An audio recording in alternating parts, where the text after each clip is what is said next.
So here's the thing. If you don't tell me your name, I'm going to put you in custody for not cooperating this morning. I'm not going to, hold on.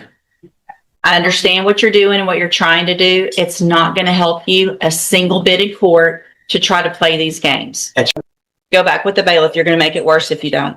Yeah, respectfully, this is not a fair trial. You don't get to say respectfully and then be disrespectful. I told you very specific instructions when you were here before that if you did not do what I asked you, then your bond would be raised and you would have to go back to jail, right? Good morning. Are you Nir Brown?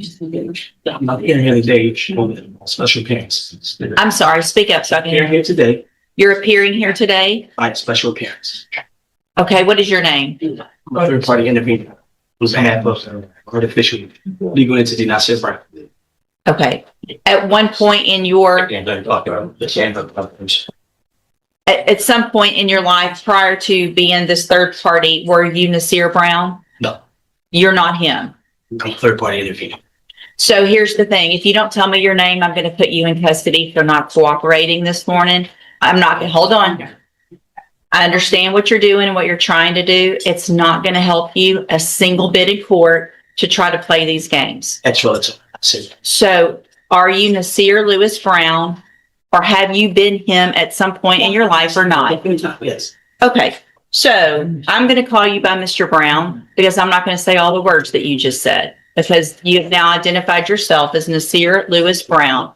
And so, Mr. Brown, this is your initial appearance and you have two cases. And cause number 26, I just asked you not to speak over me. So here's the thing, Mr. Brown. I'm going to be very patient. And at the child subject matter jurisdiction, going on record. Your challenge of the subject matter jurisdiction is overruled. Let me go through what I need to go through, okay? So this is your initial appearance, your first day in court. I'm required to go through what you're charged with by indictment. In cause number 26, DCCR 0322, you're charged with a third-degree felony offense of assault family violence by impeding breath or circulation from February 16th of 2026. And then in cause number 26, DCCR 0323,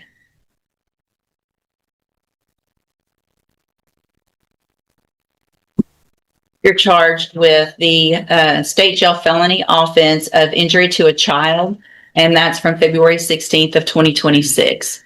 And so since you have made bond and got out of jail on your cases, have you had an opportunity to try to hire a lawyer? It's been up and down. Speak up so I can. Up and down. It's been up and down? Yes. Okay, so here's what I'm going to do, Mr. Brown, is I'm just like everyone else. I'm resetting your case about 30 days to give you some time to try to hire a lawyer. You need to try to get someone hired before the next court date. If you do, just bring the reset notice that you get today to that lawyer and they'll tell you what to do. If you're unable to hire someone before the next court date, then I'm ordering you to visit with at least 3 lawyers. They all charge different amounts, they have different payment plans. Bring me back the names of the lawyers that you've talked to so I know you're trying and we'll discuss your options. If you don't do that, then when you come back, you run the risk of me raising your bond for not following that court order and you would go back to jail. Do you understand? I'm sorry? Overstand. Say it again. Overstand. You overstand? Yes. Okay. What does that mean? Overstand. Do you understand what I'm saying, sir? I'm blind. You'll oblige? I'm blind. Yeah. Okay. You just determined to use different words and be difficult, aren't you? No. Okay. So as a condition of your bond, did you have a condition that you were not to have any contact or communication with the complaining witnesses in each of these cases, right? Okay. And so I want to make sure you understand the importance of that. And that if you do have any contact or communication with either of them, it would be a violation of that bond condition. If I find out, your bond would be raised and you would go back to jail. Do you understand that as well? Overstand. You overstand. Same thing. I'm going to guess that overstand is even better than understand. So you definitely know what I'm talking about, right?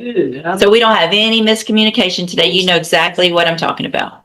So I'm going to have you step in front of the clerk. You're going to sign a reset notice so you know when to be back in court and take care of those things before the next court date. All right, step in front of the clerk.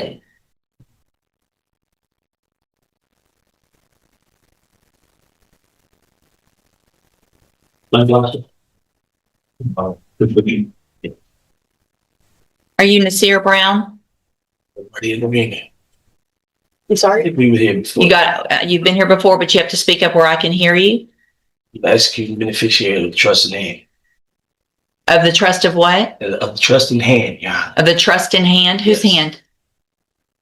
What trust? The execution. Did you bring a copy of it? I wasn't able to get to the copy. I do have. Take the glasses off. I need to see your eyes, please. These are my prescription glasses. That's okay. So I'm having a hard time understanding you. You need to speak up and speak clearly so that the record can be clear. You were already here and I gave you an opportunity to try to go hire a lawyer for your 2 cases. Did you get a lawyer hired? Able to do it. Who'd you talk to? Made a few calls to the guy, Rafe. What's his name? Rafe King? Mm-hmm. What's his name again? Who else? That's the lawyer that I chose. So if you chose him, you should have gotten him high. I mean, he has the same, there's somebody that answers his phone every week. I understand. I know how it works. I told you to hire someone or visit with at least 3 lawyers. Made an attempt. You made an attempt? Okay. Did you go see Mr. Kimler? Did you make an appointment? Able to do that. Why not? I'm not in a position to go back and forth in front of a lawyer that's in this state that I'm not finding this is for the age.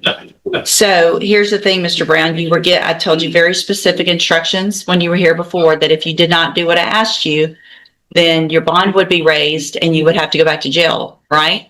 No. Yes, that's exactly what I say, because you've heard me say it probably 8 times already this morning. So at this time, Mr. Brown, because you did not do what I asked you to do or what I ordered you to do, I'm going to raise your bond. Challenge subject matter jurisdiction. That's overruled. Listen, Mr. Brown, I'm raising your bond to $100,000 in each of your cases for not following the court order. Go back with the bailiff. Go back with the bailiff. Go back with the bailiff. You're going to make it worse if you don't. Yeah, respectfully, this is not a fair trial. You don't get to say respectfully and then be disrespectful. Go back with the bailiff. She started being Don't make me lay hands on you, Why would you lay hands on me? because you're not doing what I'm telling you. Now go. Mr. Brown, you back. need to go back with the bailiff. Right now, I've raised your bonds. You have to go with the I am not bailiff. a threat to any officer. You through in, Judge? Yes, I'm through. I am not a threat to any officer. Let's go. Why are hands on me? Yeah. Why are I hands told you. I being told you I was gonna put hands on you. Why are hands being put on? Y'all see this on the camera? And right there, put your hands on the wall. Put your hands on the wall, because you're not listening. Don't listen. I don't advise that. Good morning. Good morning. How you doing? I'm okay. How are you? Pretty good. So you're Corbin Rayleigh? Yes, ma'am. And Mr. Rayleigh, you were here just last week or the week before, Yes, ma'am. and you pled guilty to an offense and you were told to go to the probation department and do a pre-sentence report. Yes, ma'am. And I've gotten a memo from them that has some unfortunate information in here about how you Yeah. acted while you were there and visiting with them. Yes, ma'am. I was over the phone when the lady was arguing and stuff. I just wanted the information on when I was supposed to meet the dudes. That was it. And That's not how this reads. I They were so frustrated with you that they said they will not do a pre-sentence report while you're on bond. So do you know what that means? my bond had to be paid off. No, that means I'm going to revoke your bond Okay. and you're going to go to jail. Yeah. And then they're going to come to the jail and do the pre-sentence report. And you're going to be respectful to them. Or I don't have to go along with this plea agreement. Yes, ma'am. So listen, it's time to get a whole different attitude about all of this. I understand. I remember now when you were here, you don't like the whole situation. No, Hang on, don't overtalk me because that's going to show me what you're doing to them. Okay. Now it's just the time to listen. Yes, ma'am. All right. And just do what you're told. There's not an excuse for what you did. You didn't just try to ask for some information. Okay. They wouldn't have sent this. They're very, very patient. I just want to let you know I got a whole different view about it on the whole situation now too. I just got to meet my son for the first time on Friday. So Well, this is very unfortunate. Yeah. So but here's the thing. There's no reason for you to still not get this probation, but I don't have a choice now but to get this pre-sentence report done. So I'm going to, hang on, I'm going to revoke your bond in your case at this time. You're going to go with the bailiff. Probation's going to come to the jail. They're going to do this pre-sentence report, probably not today. do I get a new bond today? I'm not giving you a bond because you couldn't act right while you were on bond, which shows me that That you see where I'm? Yeah, the problem? can we just like revoke the deal and take it to trial? I can't afford to go to jail, please. You're going to jail regardless.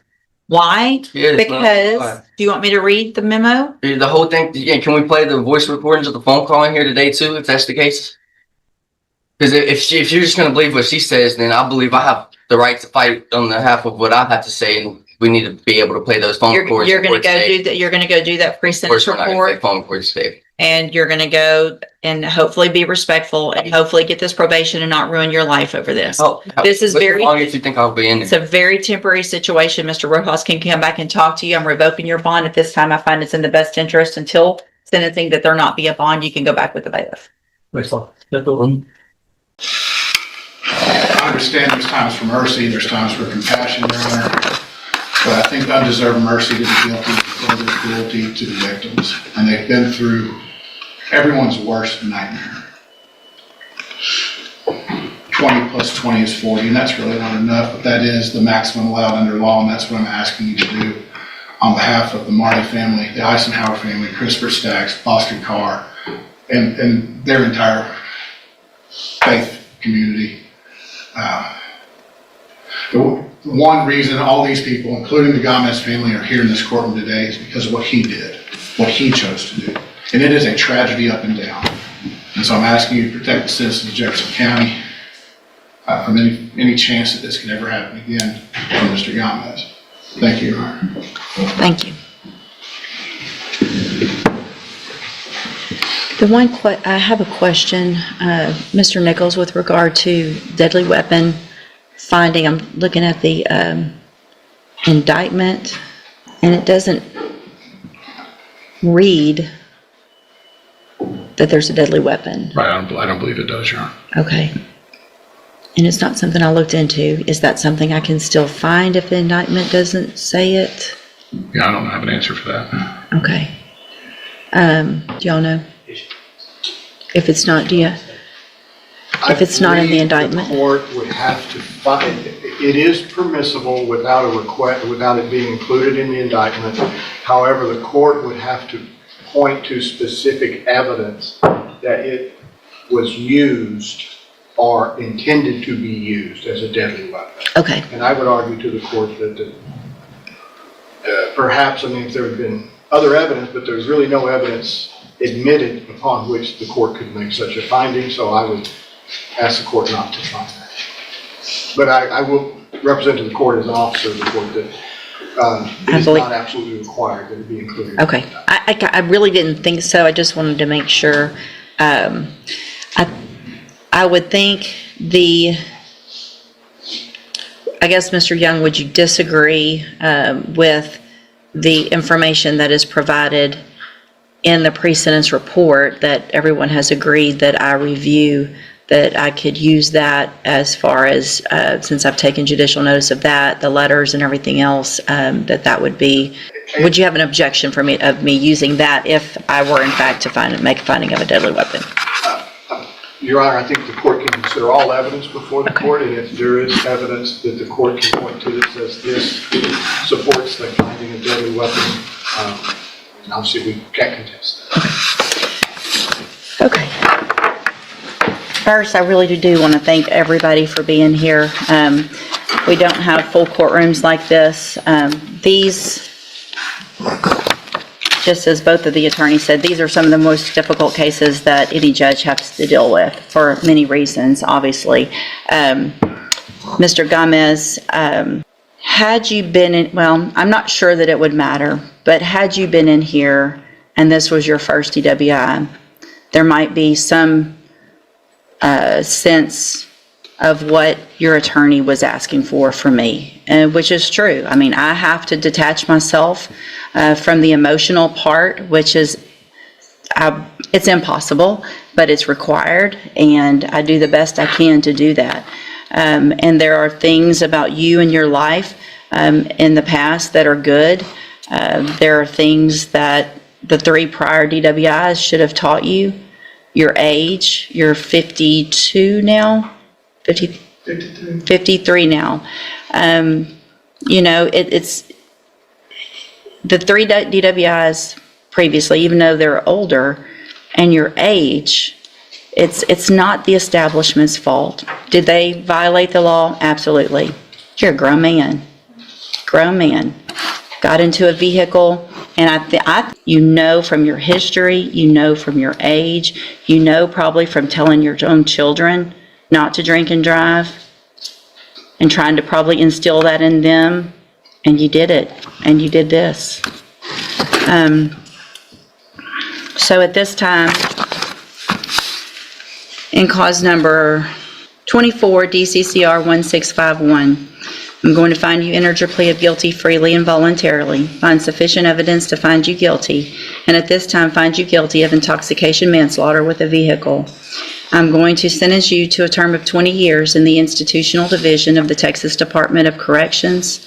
There will be an affirmative finding of a deadly weapon. I am basing that on all of the information that's presented in both the pre-sentence report, the attached reports from the officers, in addition to the letters from Mr. Stacks, who unfortunately had to drive up and see this in person, from what they had to use to identify these two precious young lives, that there's no way that there is any doubt that you used your vehicle in a manner capable of causing death, and that you in fact did that. In cause number 24, DCCR 1652, I'm also going to find sufficient evidence to find you guilty, and at this time find you guilty of intoxication manslaughter with a vehicle. Sentence you to a term of 20 years. There will also be a deadly finding in that case based on the same information and evidence that I used in the previous one. That sentence will run consecutively to cause number 24, DCCR 1651. In cause number 24, DCCR 1653, I'm also going to find that you entered your plea of guilty freely and voluntarily, find sufficient